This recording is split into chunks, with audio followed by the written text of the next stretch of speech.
All right, let's consider one situation.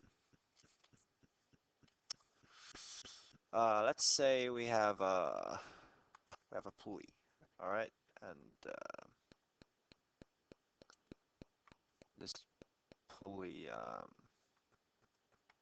is connected to a mass M1. Let's say this pulley has a radius of R and a mass of M2.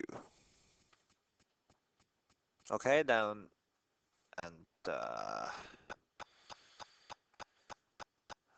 this is not necessarily too accurate because we know that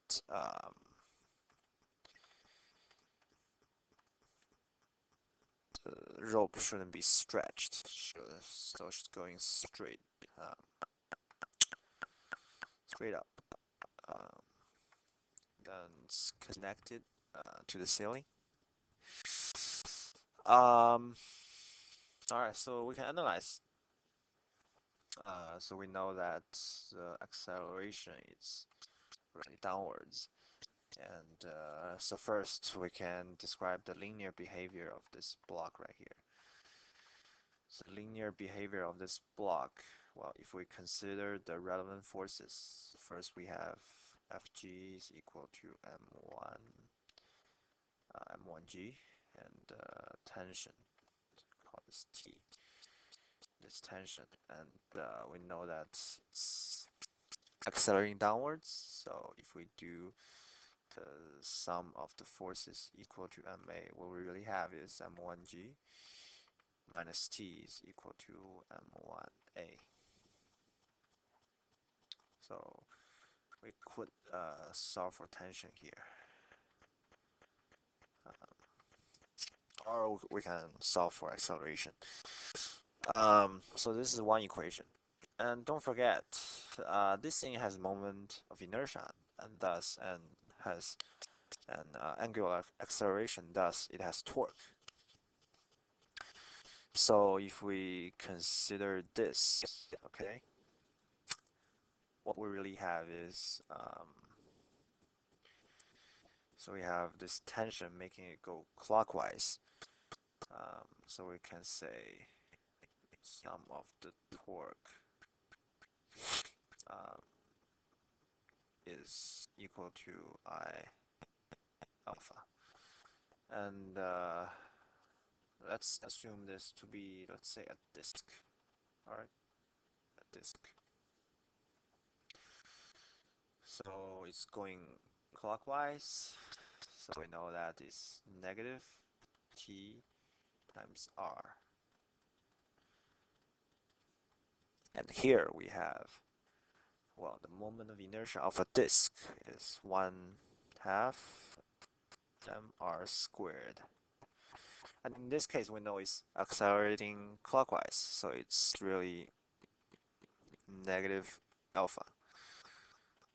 So the negative sign go away, and we're left with r squared. Alpha is just a divided by r. Okay, then if we continue, we have PR is equal to really MRA. And don't forget, this is M2 all the way. M2 all the way. So T is, well, the R just is gone. M2A. So we have M1G minus M1A is equal to M2A. If we organize this a bit, we have m1 plus m2a, and the acceleration is m1g divided by m1 plus m2. Okay, and shouldn't forget about this. This thing has a t as well. Well, normally, if the system is not accelerating, so if the system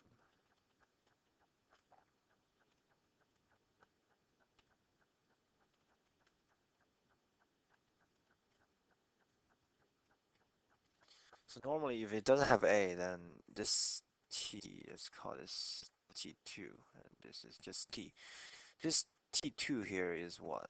Will be the weight of the disk plus the weight of the mass. But in this case, we know that the system is accelerating downwards. So quite intuitively, we know that this rope needs to exert less force on this system. In other words, so in this case,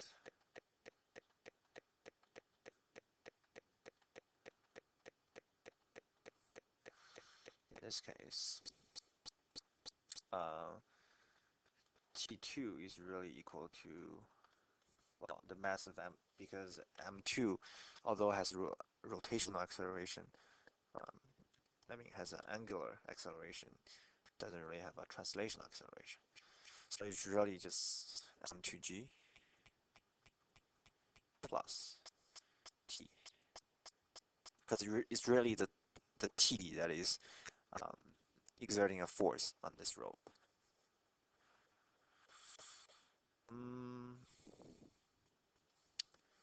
Okay, let's view a slightly more complicated example. Let's say, all right, still have a ceiling. That's good, right? And again, we have a pulley here. Um, but in this case, we have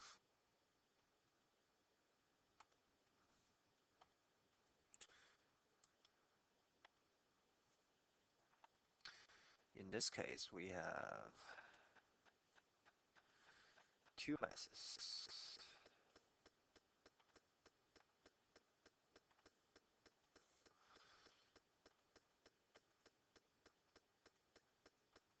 So M1, M2, and M3. As usual, we assign a radius R to this. So in this case, we actually have three tensions: T1, T2, T3. Okay.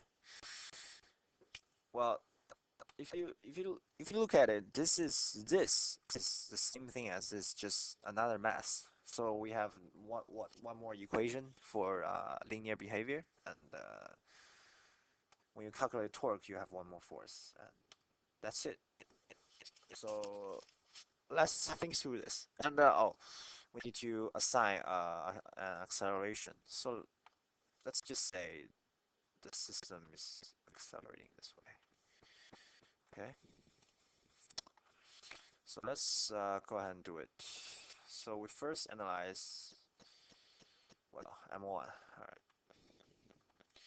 So we have relevant forces. Fg is really M1 P, and you have tension going up, T1. Sum of the forces is equal to Ma. So it's really M1G minus T1 is equal to M1A. We could solve for T1 here. M1G minus M1A. Okay? Next we analyze M2. So M2 is what? M2 is, well,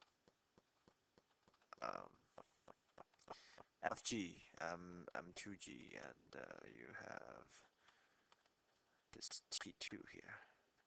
Similarly, okay, we know that it's accelerating this way. So we now know that T2 minus M2G is equal to Ma. And we know that T2 is M2A plus M2G. Okay? Eventually we talk about M3. So the sum of the torque is equal to IA. Okay? And once again, we assume this to be a disk. Okay? Sum of the torque is, well, really, it's the tension that is acting on the disk. So it's T1R minus T2R is equal to 1/2 R squared times A divided by R. Okay? T1 minus T2 R is equal to 1/2 MRA. Similarly, we have 1/2 um, M. Don't forget, this is M3. Okay, M3A is equal to T1 minus T2. Okay, so we know T1 and we know T2. We can plug it in. So we know that T1 is M1G minus M1A divided, minus T2, which is M2A minus M2G. And that whole thing is equal to 1/2 M3A. Let's organize like term a bit. So here we have M1G minus M2G is equal to 1/2 M3 plus well, don't forget the A, M1A plus M2A. Okay, and really we have M1G minus M2G is really equal to A 1/2 M3 plus M1 plus M2. And A is really M1G minus M2G divided by 1/2 M3 plus M1 plus M2.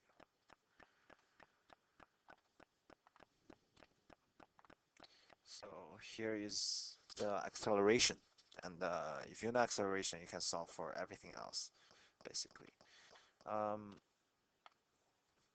And also you can see that there's a special case. If M1 equals M2 equals M3, then you really have, well, then there wouldn't be acceleration, but for this scenario, but um, if you look at this,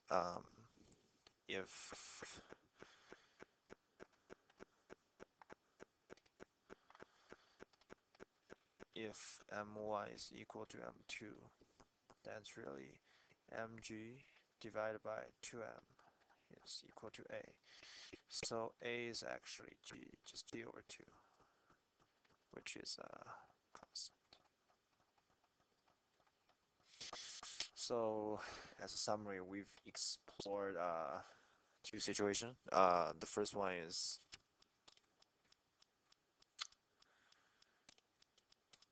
easier. You only have one mass. You do one linear behavior, one rotational behavior, and second one we do two linear behavior and one rotational behavior, and really just adding on to this, T3 is really equal to what?